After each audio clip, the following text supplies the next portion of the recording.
เคข่าวดีอันPresident Trump เพิ่นว่าเพิ่นได้ tariff หลายหั้นนะมื้อนี้ได้ยินว่าสิให้ประชาชนอเมริกา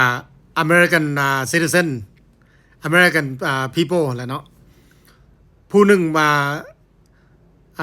แบบ stimulus check นะ1,000 2,000เด้อเพราะว่าเงินนี่มาจากภาษีที่เก็บได้ ที่เก็บจากหลายๆประเทศที่ว่าเราเอา tariff อ่าปีนี้เราว่าเนาะได้2,014 พันล้านดอลลาร์แล้วก็กะว่าสิ้นปี2025เนี่ยจะได้300 พันล้านดอลลาร์เนาะแล้ววันนี้ได้เงินมาหลายเราว่าเราจะเอาเงินให้ผู้หนึ่ง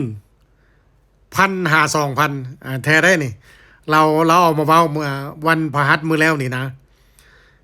เตรียมตัวเด้อเตรียมตัวครับเอาอยู่ใส่กระยาอยู่ลาวก็ได้ ถ้าแม่นเจ้ามี address จะมีที่อยู่ประเทศอเมริกาเนาะมี social security จะเป็น citizen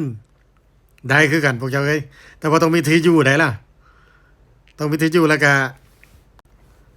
ก็เข้าไป อัปเดตแบบว่า debit card บ่อย่างต่างๆแล้วจะสิมาบอกต่อเด้อพวกเจ้าเด้ออันนี้เข้าจริงเด้อเข้าจริงแต่ว่ายังทันได้ตัดสินแต่ว่าคิดว่าเราสิให้เพราะว่าเราต้องการโหวต